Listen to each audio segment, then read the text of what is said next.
Hello and welcome to BYJU'S Exam Prep IAS. Welcome to our weekly explained session. But first, if you're finding these initiatives to be helpful, please let us know by liking the videos, sharing your comments, and do hit the subscribe button. The topic for today is Operation Ganga, under which the Indian government has been carrying out a complex evacuation from conflict-hit Ukraine to bring back thousands of stranded Indian nationals, particularly Indian students. So under this discussion, we'll talk about the ongoing mission, that's Operation Ganga. We'll also talk about the various evacuations that India has carried out in the past to rescue Indians from conflict zones and to rescue those Indians who have been in distress. See, this topic is primarily in news because on the 24th of Feb, Russia declared war against Ukraine. I'm sure you remember we had a discussion on the same topic last week as well, right? On the 24th of Feb, Russian President Putin declared a special military operation against Ukraine, which meant a full-fledged invasion of Ukraine. Following this declaration of war, Russian troops not just invaded the country, but they also pounded Ukraine with rockets and missiles and even launched deadly airstrikes. Initially, the focus of this Russian operation was to neutralize the military infrastructure of Ukraine. But later, as they faced more resistance, they scaled up the targets and they even started bombing civilian targets. Ukrainian cities have been targeted, including civilian infrastructure. So as a result of this conflict, from the very beginning, the Ukrainian government announced the closure of its airspace. To protect its airspace, Ukraine announced the closure of its airspace, and as a result, Ukraine was shut off for air traffic, right?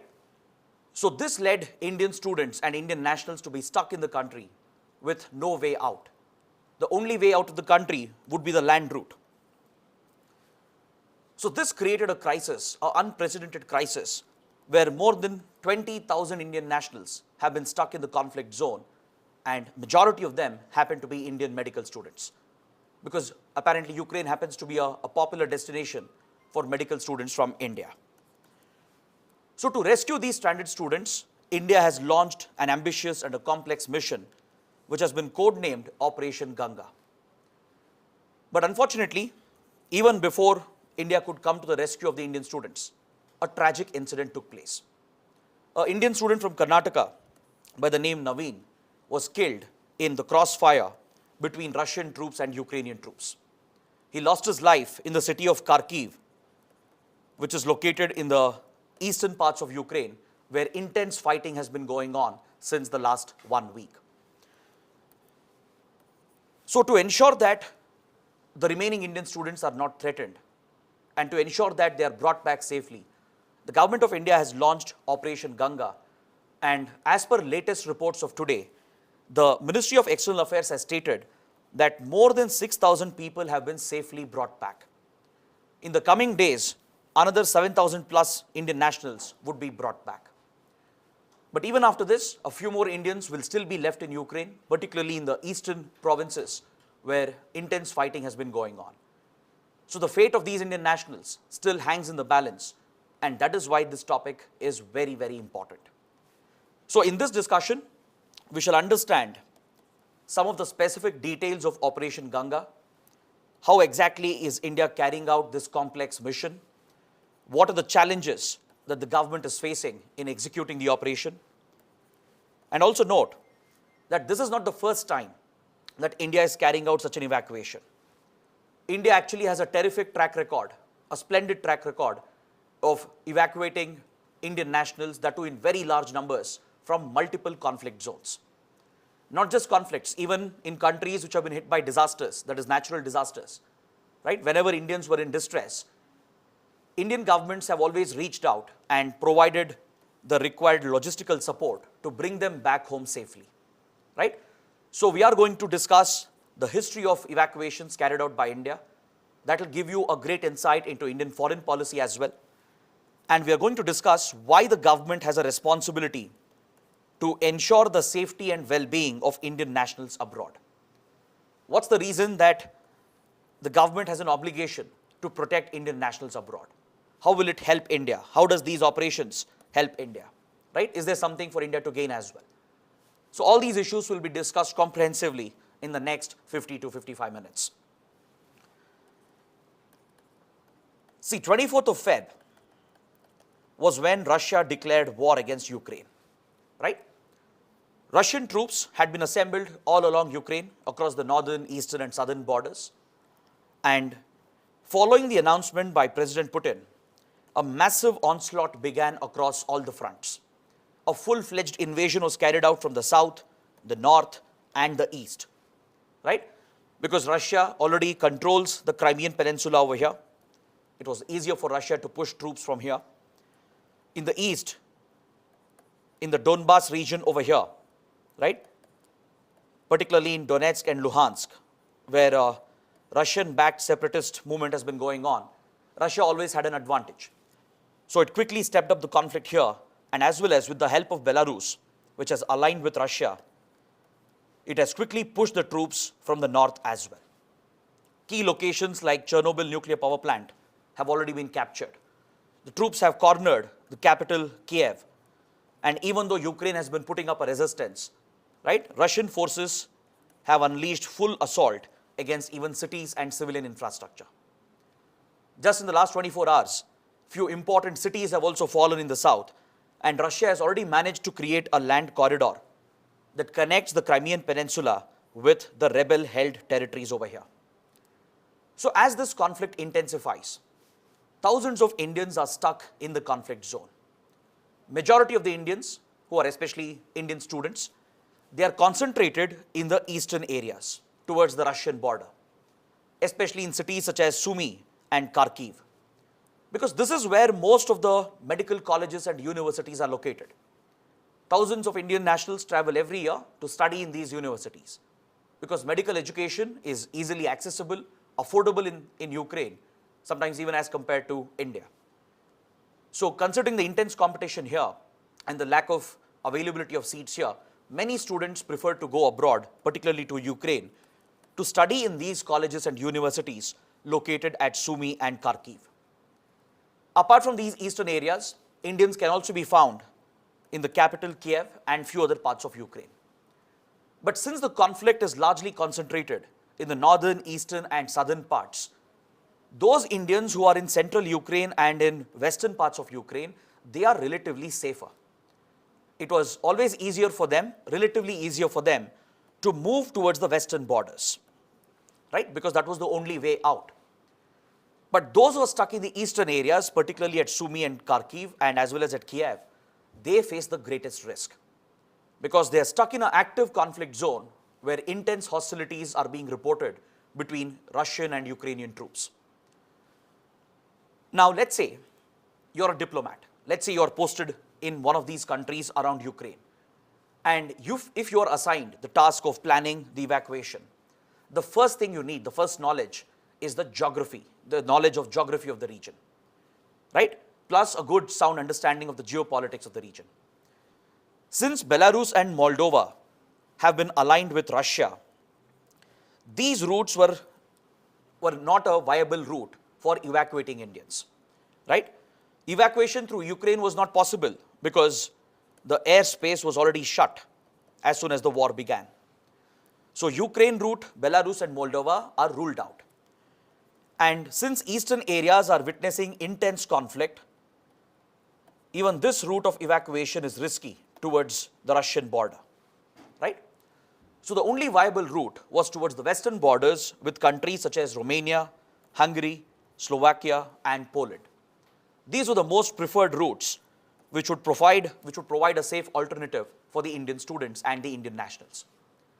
But as per latest reports, Prime Minister Modi has spoken to both the Ukrainian president and the Russian president, and attempts are being made to create a safe passage in the eastern areas so that Indian students can cross over into Russia, and India is planning to extend Operation Ganga into Russia as well. But as of now, in the last few days, all the evacuations that have happened, they have happened from the countries located on the western borders of Ukraine. that is through Poland, Slovakia, Hungary and Romania, right? So in planning and executing such a complex mission, there's going to be several challenges. See, first of all, you're dealing with an active conflict, right, where intense hostilities are going on, plus transportation and essential services and infrastructure may not be present. You may not have public transport, no cabs, no buses or trains. It might even be difficult to get food and water, right?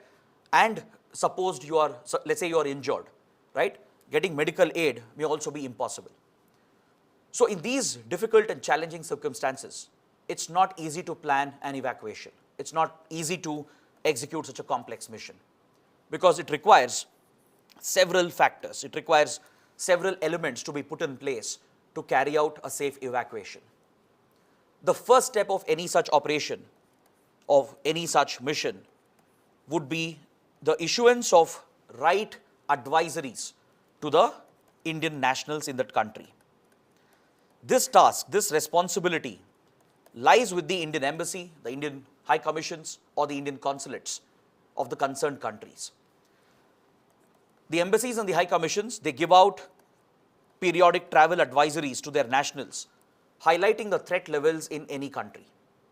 If there is a deterioration in the security situation, right, the travel advisories are updated and they ask their citizens to exercise caution, to be safe, or if it is extremely dangerous, they might ask them to leave the country immediately. So this is a key reference, it's a key guide for any national in a foreign country, right? And they have to watch out for these travel advisories, which is the only source of reference, the only authentic source of guide for your safety. Now let's say if a country is hit by a conflict, a war, or a civil war breaks out, or if there are major acts of terrorism going on, or let's say riots and mob violence has broken out, or even if there are natural disasters, right? The Indian nationals would be under immense distress. Their lives might be under threat, their safety, their well-being might be under threat. So under these circumstances, they will look out for the Indian government and particularly the Indian embassy or the High Commission to come to their help, to come to their assistance. So this is why communication is very critical. The concerned embassies, the concerned Indian missions, they have to maintain constant and effective communication with the Indian nationals who are under distress. They need to update them about the unfolding situation. They need to give them the right advice, give the right suggestions so that they get the right help at the right time. The timing of these advisories, the timing of this communication is also extremely important, right? So along with issuing these advisories and establishing the constant channel of communication, the embassies and high commissions and the consulates, they will also have to set up helplines with the help of the Ministry of External Affairs back home in India. They need to run 24/7 telephone lines and also maintain active presence on social media to post updates, to give out the right suggestions to the target audience, right? So this is another task which is part of advisories and communication. So establishing this in itself is a big challenge. That too when you're receiving thousands of requests and when the embassy is understaffed, it might become logistically very, very challenging to handle these requests. Like I said, the timing of these advisories also play a critical role in ensuring a safe passage for the Indians. The next task for the Indian missions would be to identify the Indian nationals, create a list, create a database of the Indians, right? Identify their locations, establish contact with them, stay in constant communication with them, and ensure that you know where they are located, right? And this has to be done around the country, and it's not an easy task again. So you need the Indian nationals to reach out to the embassy, or the embassy has to already, it should have maintained a list through which it can reach out to the Indians and stay in touch with them and get updated about their location. So these are some important preparatory tasks which have to be done in such dangerous conditions, especially when an evacuation is being planned. Next, of course, is working out the logistics of the entire operation. This is honestly a logistical nightmare. Pulling out thousands and lakhs of nationals from a foreign country, that too from a conflict zone, is no easy task. It's going to be a logistical nightmare because you need to work out the mode of transportation. You need to arrange the required aircrafts, right? The ships, or even vehicles, buses, trains, whatever is needed to pull out the Indians on time. So arranging this logistic, making sure these logistics are in place in itself is a big task. Then planning the routes, ensuring that the nationals are taken through a safe route. They shouldn't encounter any hostile groups. They shouldn't come under fire. They shouldn't become collateral damage. Ensuring that in itself takes a great deal of planning on the back end. And of course, this also requires a great deal of diplomacy. Your diplomatic contacts with other countries, with key leaders, with key institutions, maybe even with rebel groups and terrorist outfits if needed, right? Those contacts will come in handy to get the required permissions, to ensure that a safe passage or a humanitarian corridor is created for your nationals who can be pulled out. Because see, if you take the Russia-Ukraine example itself, it's highly unlikely that either Russians or Ukrainians are going to target Indians, right? Because they are not at the core of this conflict. But there are chances that they could get caught in the crossfire. There are chances that they could become collateral damage, as we saw with the case of Naveen, who lost his life, right? So when we are planning the mission, along with working out the logistics and the route and identifying the Indians who require the support, there is an important need to get the right permissions on time, to ensure that your aircraft, ships and vehicles are allowed if required. You may have to hire private ships or private vessels if needed. You may have to hire buses to move your people, right? You may have to bring in your military aircraft and military naval vessels as well. And for that, you need prior permissions. So obtaining permissions for military aircraft, military ships takes more time. The paperwork involved is more. The procedures are more. And if the armed forces are not able to reach on time, they may have to go for private carriers, private airlines, private vessels, right? Cargo ships, cruise ships, or any possible other mode of transportation through which you can pull out the people immediately. And to work out all these arrangements, to get the permissions on time, you need diplomatic contacts. You need the right influence with the governments and with all the other stakeholders, right? In the case of Russia, Ukraine, our contacts with Ukrainian government and the Russian government is going to be critical, along with contacts with other stakeholders, whoever could help out India. It could be another country, it could be the embassy of another nation, or it could be an NGO, right? Any entity could help out, and we need to work those contacts. Plus, we will have to keep in mind the complex geopolitics of this conflict zone. You need to ensure that you don't offend any country or any party unnecessarily, which might hamper the evacuation mission. There are chances that Indians might be used as a human shield, right? This is possible in a conflict zone. One party might use the foreign nationals as a human shield, or they might hold them hostage to gain leverage in the conflict. So these possibilities will also have to be considered. So you need to have the ability to navigate the complex geopolitics of this conflict, and you need the right contacts, the right influence. You need to lobby with the stakeholders, get the right permissions, put in place the logistics, and ensure that you pull out your nationals on time. So this whole exercise is not easy, right? It is definitely a logistical nightmare, but thankfully, India has sufficient experience and expertise in executing such evacuations. Now, coming to the Ukraine situation in particular, right, and talking about advisories. These are the advisories that were put out by the Indian Embassy at Kiev. The first advisory from the Indian Embassy was put out on the 15th of Feb, 2022, more than a week before the conflict actually started. By this time, the tensions had already escalated. Western intelligence agencies were predicting by end of January, by first week of Feb itself, that a war, a full-fledged invasion is imminent. In fact, Western countries had even issued the high-level advisories asking all their nationals to leave the country immediately. But India held back and it issued a very generic advisory expressing concern about the current situation and informed the Indians that they may consider leaving the country. It was not an order to leave. It was not a direct order to leave immediately. The onus was put on the nationals and the students to consider whether they want to leave. And for this, the necessary arrangements were being worked out from the 15th of Feb itself. This is something that we should credit the Indian Embassy for. They did put in place, an arrangement to provide more flights as per the demand, because several nationals were expressing their interest to fly back to India as the tensions were mounting. So additional flights were arranged when the airspace was still open. A few hundred Indians did come back safely. Okay?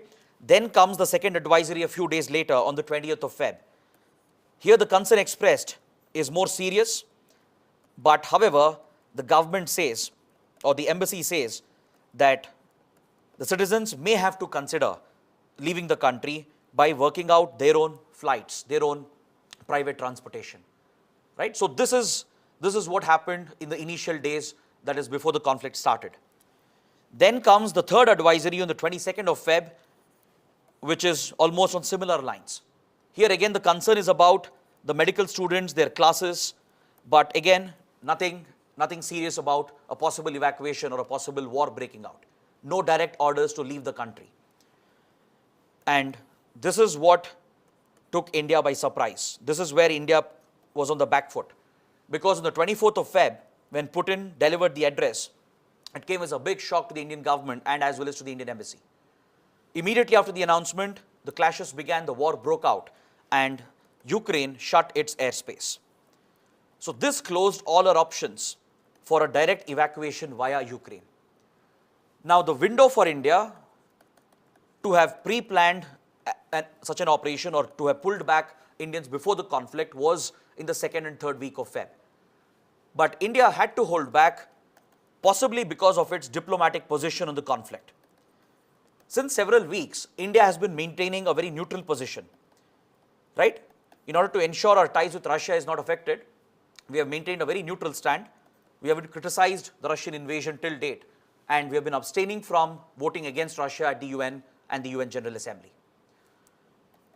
So possibly keeping in mind the larger consequences, right? India didn't press the panic button in the initial days. But you should know that during this period, some of the other countries, they had already ordered their citizens to leave, especially US and European countries, which had prior information, prior intelligence that most likely a war or invasion is about to happen. So they ordered their citizens to leave, and some of them had already gone back to safety. But in the case of Indians, there was a slight delay, possible delay of a week or two, and this led to the closure of airspace eventually when the actual war broke out. Right? So there are two sides to the argument here. One, the immense efforts being put by the government, the Indian missions in all these countries. Right? They have been doing a phenomenal job under very adverse and very risky conditions. At the same time, there is criticism coming on the other side, especially from the Indian students who are stuck in Ukraine, and also from opposition parties and by few experts and former diplomats. There are three specific areas of criticism which is being pointed out. One is the timing of the advisory. Questions have been raised whether India missed the window which was available before the closure of the airspace. As there was prior intelligence, as there was a clear anticipation of a full-blown out war, we should have possibly issued stronger advisories, considering that we had nearly 20,000 nationals, most of them students.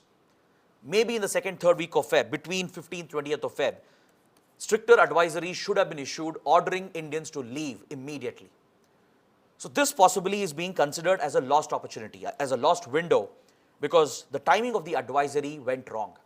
By the time we issued a strict advisory, it was already too late. The war had broken out and the airspace had been shut. In fact, till date, the strictest advisory to come out from the Indian Embassy was issued a couple of days ago on the 2nd of March. This has been taken from the Twitter account of the Indian Embassy in Ukraine, right? This is when the Indian Embassy issued an urgent advisory showing the seriousness of the message. It asked Indian nationals to leave Kharkiv immediately. It was specific to the eastern city of Kharkiv. It asked Indian nationals, Indian students, to leave immediately at any cost. Take any vehicle, take any bus, any train which is available, or if required, go on foot. Walk if required to the Russian border, because all evidence is suggesting that Russia is going to step up the offensive in the eastern areas, right? So this is where many Indian students have been caught. So an urgent advisory was issued on the 2nd of March, that is 2 days ago. So this is what has led few experts, few students who have been facing the hardship to question whether the government got the timing of the advisory wrong, right? On the other hand, the government has justified its actions and stated the difficult circumstances under which the operation had to be planned, right? So it's a debatable topic. Let's not get into the politics of it. As aspirants, let's look at both sides of the argument. The other area where India possibly went wrong was in not running enough helplines, right? Even though helplines were opened, social media handles were created, right? A dedicated emergency team was put in place to handle the calls, the requests. Most of the times it was busy considering the flood of requests that were coming in. Possibly we could have anticipated the crisis and we could have scaled up the preparation, right? There could have been better preparation on the Indian side to ensure that all those who were calling and sending mails would have been replied or would have received messages back assuring them of help and support or giving them right advice and suggestions. And also, since war was imminent, right, closure of airspace also should have been anticipated. If a full-fledged invasion were to happen, it was a given that any country would shut its airspace. Now, for example, look at 2019 when tensions increased between India and Pakistan after the Balkot airstrikes, right? Both the countries shut their airspace near the border areas, and that is a standard practice in any conflict. So the closure of airspace by Ukraine should have been anticipated, and that is why the window which was available should have been utilized, right? But again, it's easy to sit here and point out what went wrong, but planning things on the ground in real time, right, in itself is a big challenge and a big exercise. The third area where India could have given a better response would have been by providing support, especially pre-planned transport within Ukraine. This was completely missing, and the students were left on their own to move towards the borders. See, right now, whatever assistance has been planned, it is in the neighboring countries, in Russia, in Hungary, in Romania, Poland, and in Slovakia. Within Ukraine, the assistance given by India has been very limited, right? Because the conflict had broken out and India's hands were tied after that. So, within the country, possibly better support could have been arranged. Maybe buses or vehicles could have been arranged, pre-planned, so that the students could have been taken to the border. Because we have seen very disturbing reports of students struggling to find transportation, they've had to walk 50-60 kilometers on foot to reach the borders under extremely challenging weather conditions, right? Whereas there are few other countries which were more efficient. For example, China and a few African countries, they had arranged for transportation to pull out their people to the borders, right? So they didn't have to face hardship after the airspace was closed. But this unfortunately didn't happen with Indians because there was no pre-planned transport, no logistics arranged internally. But outside of Ukraine, the Indian government has put in the best possible effort, and it has managed to put in place a very complex evacuation mission that has been codenamed as Operation Ganga, right? To ensure that the evacuation goes on smoothly, without hiccups, without further challenges. The government has deployed 4 union ministers at the forefront, and they've been sent to these countries. They have been asked to oversee the overall operations, which is being handled by the Indian missions in those countries, and India's entire national power is being put behind this exercise. The Indian Air Force has mobilized its biggest aircraft, the strategic heavy lift aircraft, the C-17 Globemaster. Right? This is the strategic heavy lift aircraft we have procured from the United States. It is used for moving cargo, heavy military equipment, and even soldiers and people. So C-17 is very useful in such missions. It's used for delivering HADR assistance during disasters, that is humanitarian assistance and disaster relief during the time of disasters.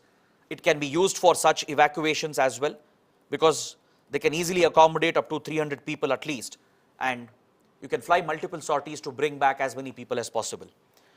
So along with the Indian Armed Forces, India's private sector, private civilian industry, civilian airline industry has also been roped in by the government, right? So these evacuation flights are being run by Air India, SpiceJet, Indigo, and even Go Air has recently joined the evacuation mission. To help out the students, to send them the right communication, to give out advisories and to stay in touch with them, the MEA has even set up a dedicated social media handle, right?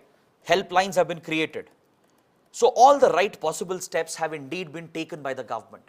So that is where the government and the Indian missions deserve credit. But however, questions still come up whether the planning was enough. Was the timing correct?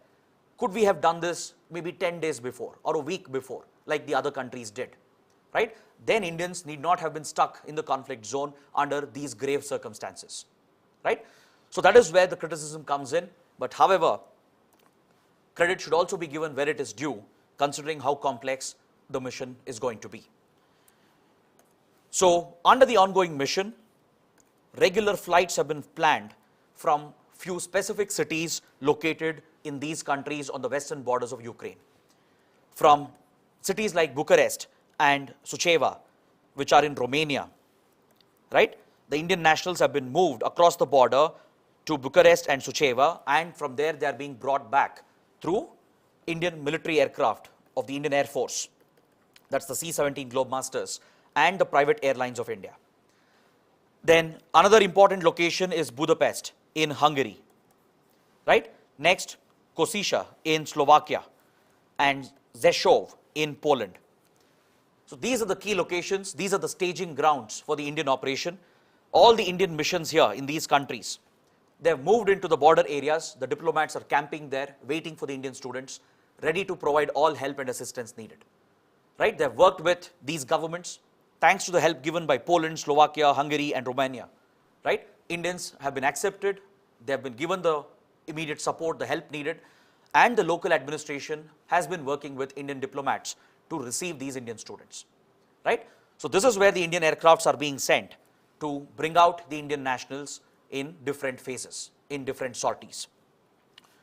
So overall, this is a complex mission involving several challenges as discussed, but there are questions whether we could have planned it better, whether the timing could have been better, right? So that is the two sides of the argument regarding Operation Ganga. Now, in the remaining part of the session, let's talk about India's history of evacuations.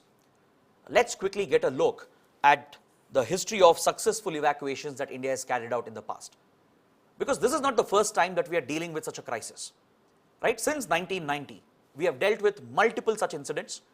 I'm going to talk about them one by one in a chronological order so that we get a better insight into these complex evacuations that India has carried out in the past.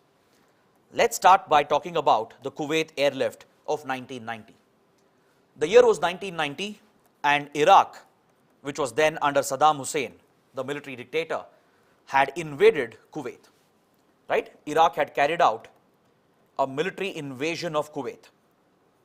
More than 1 lakh Iraqi troops, along with battle tanks and heavy military equipment, invaded Kuwait, which is a very small city located over here, which is a very small country located over here towards the Persian Gulf. And Kuwait is a very popular destination for Indian workers, for Indian nationals, right? It's a preferred country for Indians to work there, especially in oil and construction sector. And more than 1 lakh Indians were stranded when Saddam Hussein invaded Kuwait. This Iraqi invasion of Kuwait, it laid the foundation for the Gulf War, which saw the intervention, the military intervention of the United States to liberate Kuwait and push back the Iraqi invaders. So after Iraq invaded Kuwait, Kuwait fell in just 2 days. The conflict was not very intense initially. Within 2 days, Kuwait collapsed. It's a small country, and at that point, Indian lives were still not under threat, but the risk was definitely there. But after the Iraqi invasion, it was widely anticipated that the US is going to mount a retaliation. It's going to launch a military intervention to liberate Kuwait.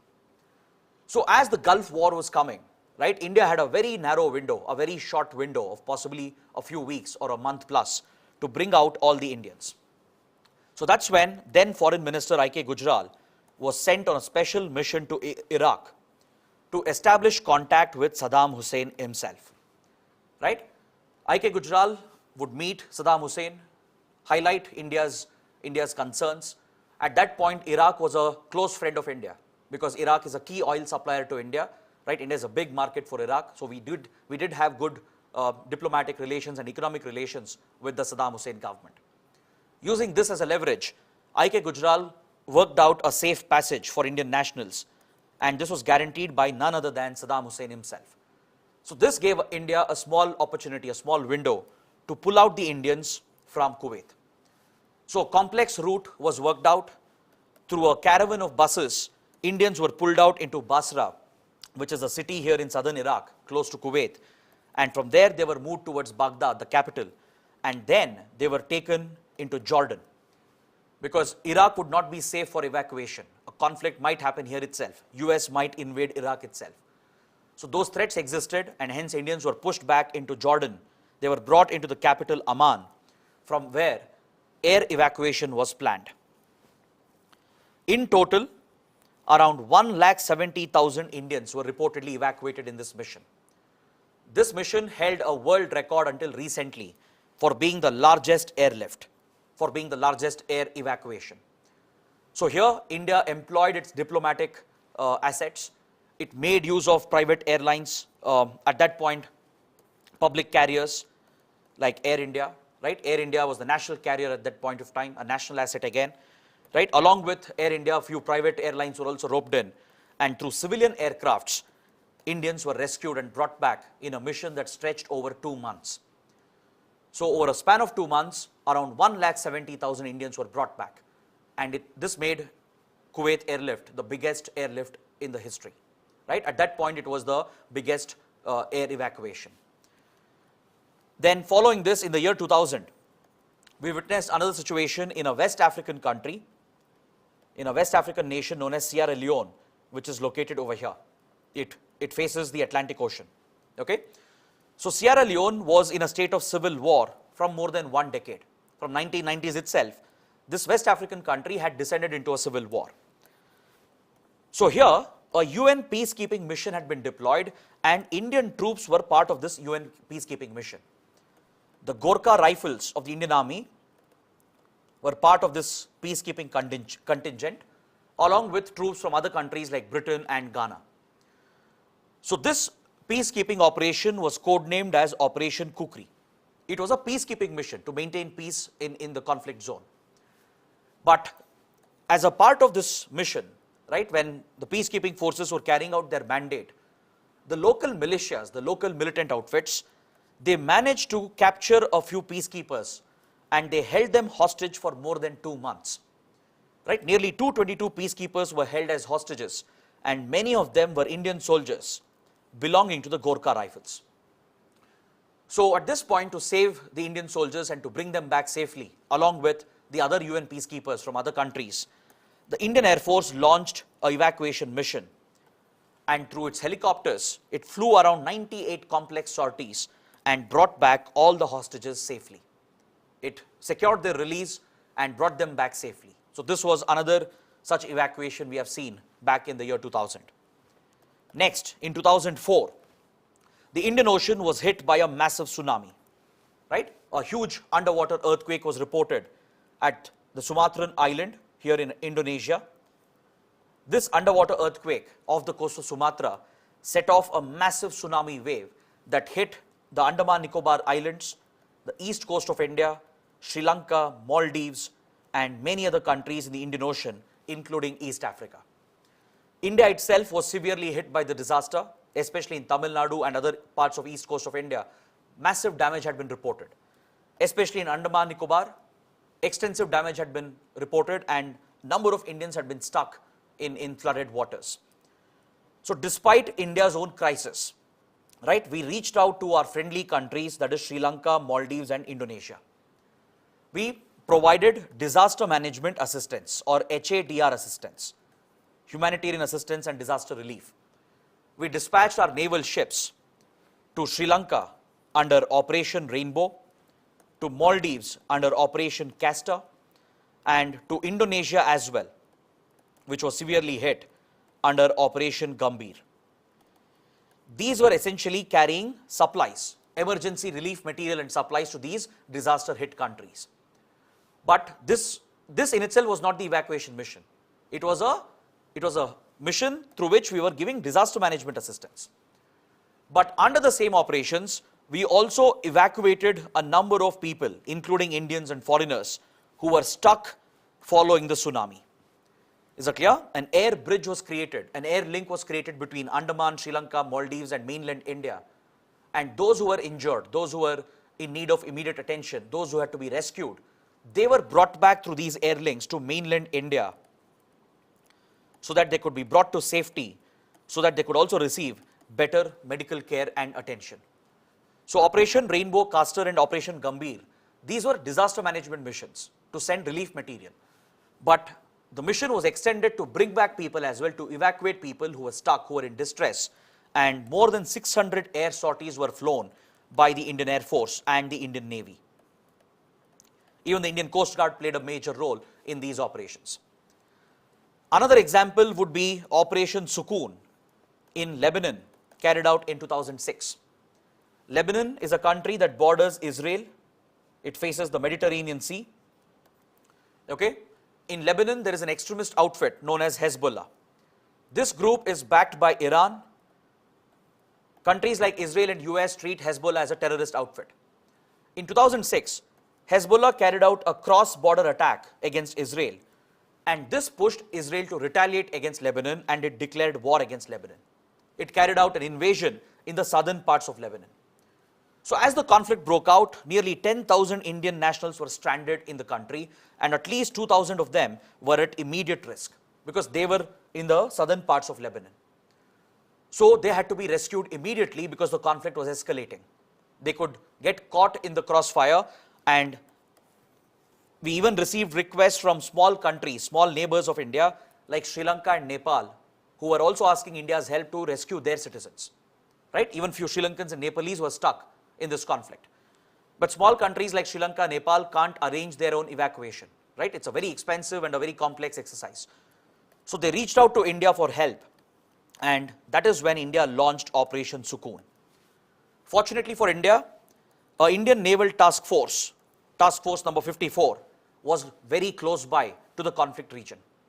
3 Indian naval ships, they were actually in the Mediterranean Sea at that point, exactly at that point. And they were participating in a goodwill exercise, a goodwill visit to some friendly countries in the Mediterranean region.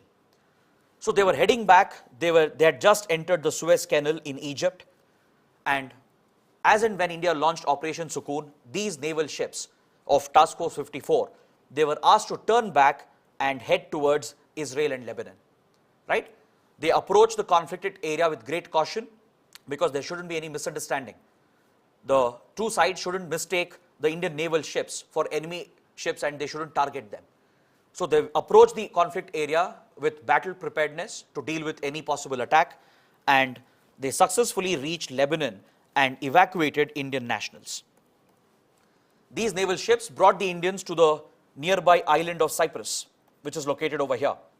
From Lebanon, they were transported here, and from Cyprus, they were brought back through chartered flights of Air India. So Air India, which until recently was India's national carrier, has played a key role in such evacuation missions. Okay? Next, another similar mission was in Libya in the year 2011. Libya descended into civil war following Arab Spring. Arab Spring was a revolutionary pro-democracy movement that started in North Africa, and it spread across the MENA region, the Middle East, North Africa region. Okay? So it was a revolutionary pro-democracy movement against autocratic governments, against dictatorships. This movement started in a small country known as Tunisia in North Africa and quickly spread to Egypt, Libya, Syria, and many other countries. In fact, the civil war today in Syria and Libya is an outcome of this Arab Spring. So as Libya descended into civil war, many Indians were stuck here, and around 15,000 Indians were stranded. Most of them were workers in the oil and steel industry of Libya. Many of them were nurses and doctors in the hospital sector as well. So there was an urgent need to rescue them because Western countries were exploiting the situation to topple the dictator of Libya, Mr. Gaddafi. Right? Gaddafi was an autocratic dictator. The Western countries were looking to target him, and the civil war gave them the right excuse. So Western countries led by US, UK and France, they were planning an invasion of Libya which put Indian nationals at great risk. So at the right time, Indians had to be pulled out and rescued, and that is when India launched Operation Safe Homecoming. Right? This time, India relied upon its military assets along with few civilian assets. Indian naval ships were dispatched, including INS Jalashva, which is a very large amphibious ship. It has to be one of the biggest naval vessels of the Indian Navy. It can carry close to 1,000 people. Plus, many private ships were also chartered, which were available close by. Air India was also mobilized to run private flights into the region, and Indian Air Force was also put into action. So both military civilian assets were mobilized, and all the rescued Indians were brought to Tripoli and Benghazi in coastal Libya, which you can see over here, right? Two important locations in the Mediterranean. So from here, several Indians were pulled out through ships and aircrafts. They were transported later into Egypt and as well as into Malta, right? So the Indian Navy and the private chartered ships, they brought the Indians from Tripoli and Benghazi, shifted them to Alexandria in Egypt and to Malta. From here, Air India and Indian Air Force carried out evacuation flights, and more than 15,000 Indians were brought back. So this was also a successful mission. Next, in Nepal in 2015, Nepal was hit by a massive earthquake which had caused large-scale destruction. So to help out Nepal, India launched a HADR mission to provide disaster management assistance, and it was codenamed Operation Maitri. Right? This was mainly a disaster management mission, but several Indians and foreigners were stuck in Nepal and they had to be evacuated immediately. So more than 5,000 Indians and foreigners were brought back in a joint operation of the Indian Army and the Indian Air Force. Is that clear? More than 100 foreign nationals were also brought back who belong to US, Russia, Germany and other countries. And this has always brought great goodwill for India, because we have been rescuing not just Indians, but we have even rescued foreign nationals. Even under Operation Ganga right now in Ukraine, India has sent out a message to our neighbors that if they have their nationals stuck, let us know, because we might try to bring them back as well. So India is known to do that. We help many small developing countries, underdeveloped countries in these evacuation missions. Okay? Just yesterday, India has sent out the message to many countries, many small countries, to let us know if their nationals are stuck so that we can bring them back as well. Next, another important rescue mission was in 2015, codenamed Operation Rahat. This time, the staging area was Yemen, right? Yemen had descended into a civil war following the uprising of the Houthi rebels who are backed by Iran. The Houthi rebels were looking to topple the Yemen government, which is aligned with Saudi Arabia. This civil war, this conflict in Yemen was a direct result of the rivalry between Iran and Saudi Arabia. It's part of their covert proxy war in the region. So Yemen government was backed by Saudi Arabia, whereas Iran was backing the Houthi rebels. So as the country descended into civil war, several terrorist outfits also gained a fertile ground, including the Al-Qaeda, which has a branch in Yemen. The Al-Qaeda's branch in Yemen is known as Al-Qaeda in the Arabian Peninsula. So on one hand, there were Houthi rebels leading the rebellion. On the other hand, there were government forces fighting the civil war. Plus, you have a dangerous terrorist outfit also which has a foothold in the region. And Saudi Arabia had started a military intervention to protect the Yemen government, and it was targeting the Houthi rebels through an invasion of the country. It had launched airstrikes and a military invasion into Yemen. So this large-scale hostilities put Indian nationals at risk. Around 5,000 Indians were stuck. Even foreign countries like US and European countries, they were finding it difficult to reach out to their nationals as well, around 1,000 foreign nationals. So under these dire circumstances, India managed to reach out to Yemen under Operation Rahat.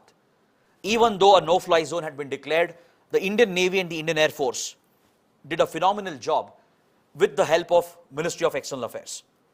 The MEA worked out the diplomatic channels, the contacts were established, all the required permissions for Indian ships and aircrafts were obtained, and the Indian Navy set up a temporary base at Djibouti, which is a small country in Africa here, opposite to Yemen.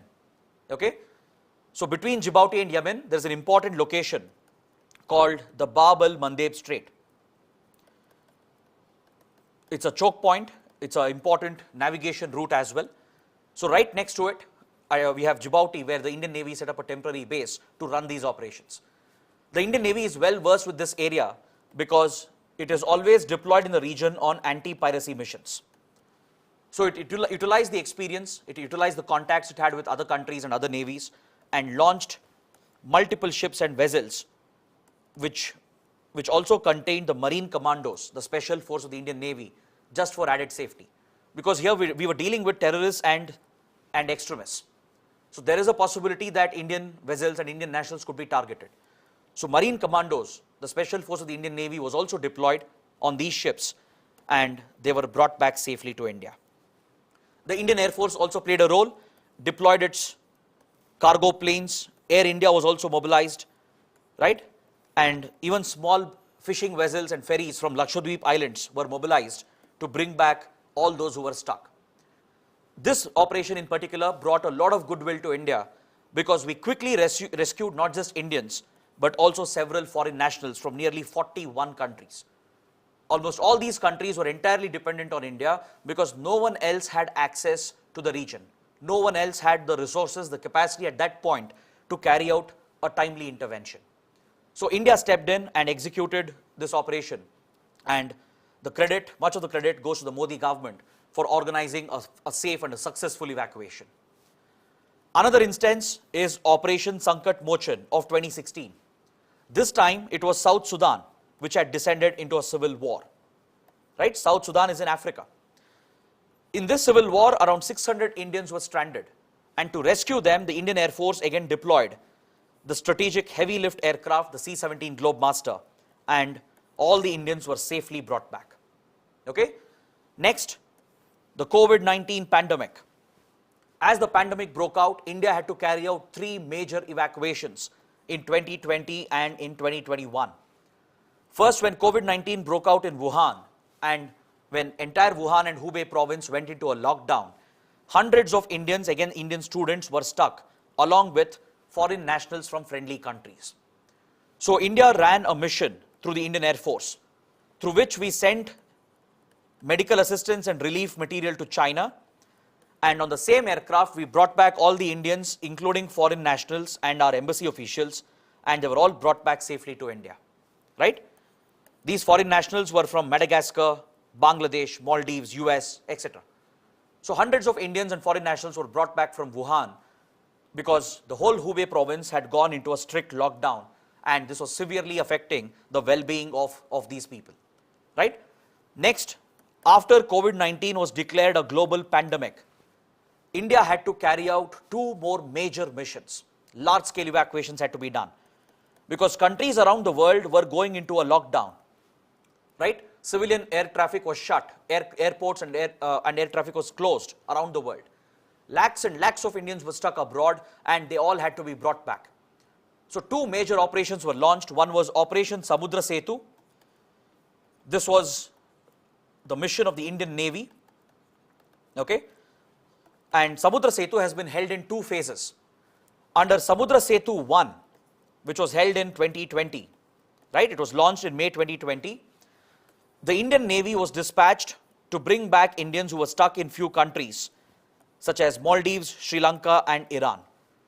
So under Samudra Setu 1, nearly 4,000 Indians were brought back.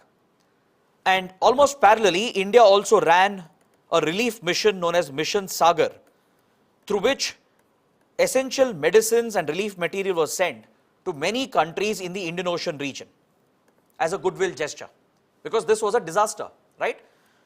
To countries like Mauritius, Maldives, then Sri Lanka, then Madagascar and the others, relief material was also sent through Mission Sagar, and through Samudra Setu 1, Indians who were stuck in lockdowns, they were brought back by the Indian Navy. This rescue operation also had an aerial component. The aerial component was Vande Bharat mission. This happens to be one of the most ambitious evacuations ever carried out. This overtook the Kuwait airlift as well, and currently it holds the record of the largest air evacuation ever. As lakhs of Indians were stuck in multiple countries, they had to be evacuated immediately. So this couldn't be done just by the armed forces. This required the help of the civilian airlines, right? So India roped in Air India and all the private carriers. More than 30,000 flights were planned and executed over a period of 1 to 1.5 years. The operation began in 2020, went up till August 2021. It went for more than 15 months, and nearly 60 lakh Indians, 6 million citizens have been brought back in 15 different phases of the mission. But this mission was not paid by the government. The passengers, the citizens, they had to pay for it. They themselves had to pay for the tickets. But in other conflict areas, in case of wars and conflict zones, right, the whole cost is borne by the government of India. But this was a different case. They were being brought back by civilian airlines, right? There was no immediate conflict as such. It was just the risk of the pandemic and the challenges created by the lockdown that they were facing. So they were asked to pay for their own tickets, but the government arranged the logistics and pulled off the biggest civil evacuation ever by any country, right? Next, Samudra Setu 2 was also launched last year. Operation Samudra Setu 2 in 2021. This was during the second wave, the Delta wave of the pandemic. Right? India was running short of oxygen supply. So Indian Navy was again dispatched into the Persian Gulf to get oxygen cylinders, oxygen containers from many Gulf countries like UAE, Qatar and Kuwait. Right? That was Operation Samudra Setu 2. Then finally, coming to the last and the recent mission, Operation Devi Shakti of 2021, right? This was required because the Taliban had taken over Afghanistan. The Taliban had toppled the civilian government. Violence and extremism, terrorism was increasing, and many Indian nationals were stuck, along with few nationals from friendly countries like Nepal. They had to be immediately rescued, along with few Afghan nationals who have been close friends of India. Right? Several top Afghan leaders, officials, they've worked with the Indian government, and they obviously would have been targeted by Taliban if they stayed back. So India decided to bring all of them back through Operation Devi Shakti, and the Indian Air Force was deployed again. Through the strategic heavy lift C-17 Globemaster and the tactical cargo aircraft C-130J Super Hercules, which we have again procured from US. Through these two aircrafts, we brought back Indians from Kabul and from Tajikistan, the neighboring country of Afghanistan, right? The Indian Air Force pulled out the Indians and the Nepalese and the Afghans from Kabul to Tajikistan and then brought them back safely to India. So I've spent a lot of time in illustrating these past missions along with Operation Ganga because this shows the phenomenal track record of India. Yes, there might be few hiccups, few challenges, few mistakes might have been made in every mission, but eventually these are very challenging operations, right? These are not easy exercises to be carried out. So despite all the challenges, India has a very good record of bringing back its nationals to safety, and the ongoing mission in Ukraine, right, is very critical because we still have few thousand Indians stuck, and the next few days is going to be very crucial to bring them back safely. So now, as we come to the conclusion, as we are about to end the discussion, let's understand why is it the responsibility of the Indian government to ensure the safety of Indian nationals abroad, right? Why should the government be held accountable for this? The reason is the Indian diaspora, the Indian community abroad, they are an integral part of Indian foreign policy, okay? It could be the Indian students, the Indian workers and Indian professionals who are working in other countries, or even people of Indian origin who have settled in those countries, right? Their interests, their concerns, right? Their overall safety and well-being, they're all of direct interest to India because ensuring their safety and well-being is a core national interest of the country. It's a core national interest and an integral part of Indian foreign policy objective. Be it in any country, the government has to ensure their economic well-being, their physical safety, right? So this is the job of the Indian government because there is a moral and a humanitarian obligation. Now, Indians could be stuck in a conflict zone. They could be caught in a civil war, or they might be under distress because of a natural disaster or because of a pandemic. In any of these circumstances, the Indian government has to reach out to help them, right? That is the Ministry of External Affairs, through its missions abroad, through its embassies, high commissions and consulates. It will have to reach out to them, provide all possible assistance to ensure that they are safe and sound. The reason is, one, it's a moral obligation. These are our fellow citizens who are in distress. They need our help, correct? So they have this familial, cultural connection back home with their motherland. They have families back in India. So there is that connection. There is a moral obligation here. Plus, more importantly, it's a humanitarian obligation. See, this is not just about Indian citizens as well. It's about any human being who's in distress, who's caught in these conflicts. So that's why in many previous missions, we have brought back foreign nationals as well, right? Because it's a humanitarian obligation. It's a question of human rights. So this is one prime reason why the Indian government is responsible for the safety and well-being of Indians abroad. It's a core national interest. They are integral to our foreign policy. And this is not a free service the government is providing. It's not that the government is just wasting money or spending money on these evacuation missions, right? Because the Indian diaspora abroad, the Indian nationals abroad, they are contributing immensely to our national growth and development. They are acting as the cultural ambassadors of India, and they are projecting our soft power influence abroad, right? They are promoting Indian culture, Indian values. They are acting as soft power influencers in foreign locations, in countries abroad. They help India exercise influence in those countries, and it is actually to the benefit of our foreign policy. Because the demands and concerns of the Indian community becomes the concerns of the Indian foreign policy. They help in shaping and influencing our foreign policy, and they could also act as a pressure group on the host foreign governments. They could guide foreign governments as well to act in India's favor. For example, the Indian diaspora in the US, they played a critical role back in 2004 in helping the Manmohan Singh government to finalize the nuclear deal, the landmark civilian nuclear deal, right?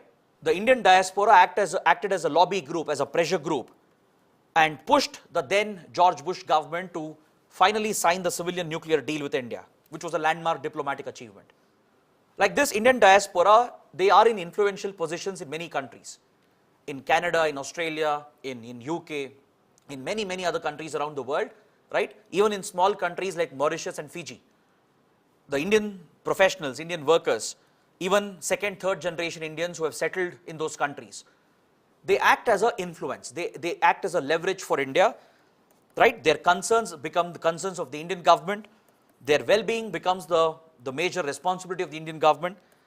Plus, they are the core interest of our our foreign policy. They are a core national interest of the foreign policy of India.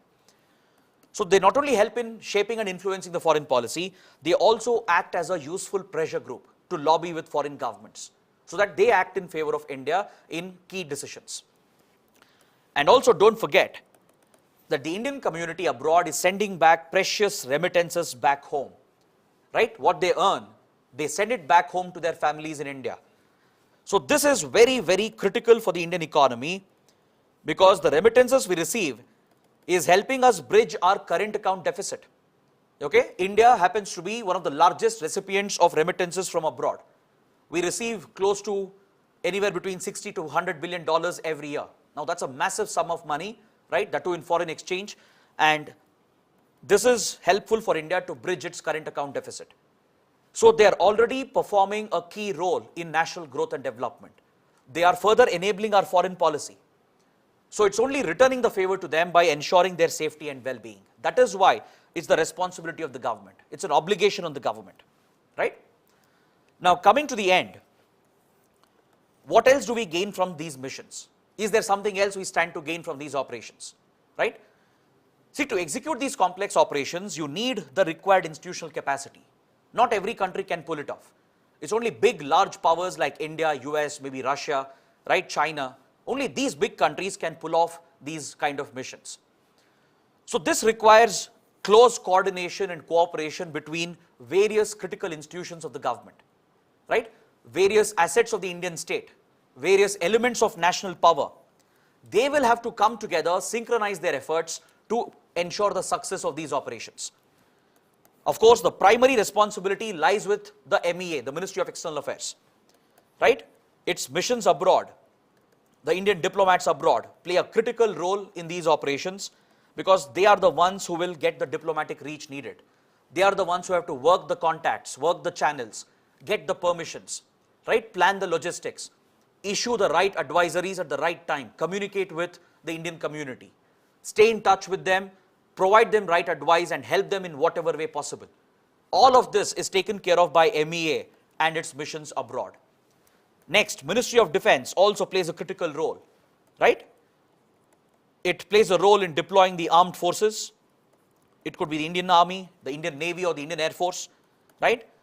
Indian military assets may have to be deployed thousands of kilometers away. Maybe our naval ships or our strategic cargo and heavy lift aircrafts, they will have to be deployed. And this actually serves another purpose. It helps in projecting India's national power far away from India. If Indian forces can reach, let's say, Mediterranean, if they can reach Ukraine, if they can reach somewhere in the Pacific, that is power projection, right? You're projecting your hard power as well. It is actually sending out a strong geopolitical message.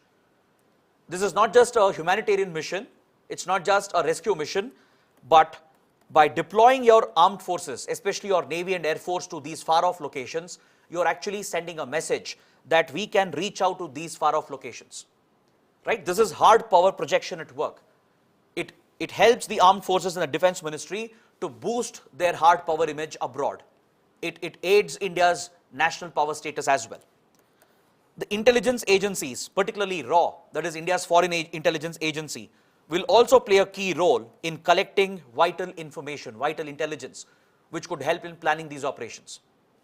RAW could play a role in establishing key contacts with government leaders, government officials, and if required, maybe with rebels and terror groups as well, right? You never know what kind of a conflict zone you'll be dealing with. There could be rebels or extremists or terrorists. You may have to work with them, convince them that Indians will have to be brought out. You need to work out a safe passage. So your intelligence agencies like RAW will play a role along with the MEA, right? The right contacts will have to be worked out at the right time. Then, of course, the Civil Aviation Ministry and the Shipping Ministry to rope in the private industry, right? To bring in the civilian airlines, including Air India and all the private carriers. So the private airline industry, the Shipping Ministry and the Civil Aviation Ministry, they all play a key role in ensuring the success of such a complex mission, right? So once you execute these operations, which we have done repeatedly, it establishes your institutional capacity and helps in projecting the country's national power as well. But more importantly, it is very crucial for saving the lives of your fellow countrymen and also that of foreign nationals on humanitarian grounds, right? So that is the significance of these evacuation missions and operations. On this note, I would like to end the discussion, but before we end, let's make a small prayer and hope that all the Indian students who are still stuck make it back home safely, right? So let's wish a full success for Operation Ganga, right? And with that, let's bring our discussion to an end. So if you feel these initiatives to be helpful, do like the videos, share your comments, and do subscribe to the channel. So that is it for today. Thanks for watching. Good night.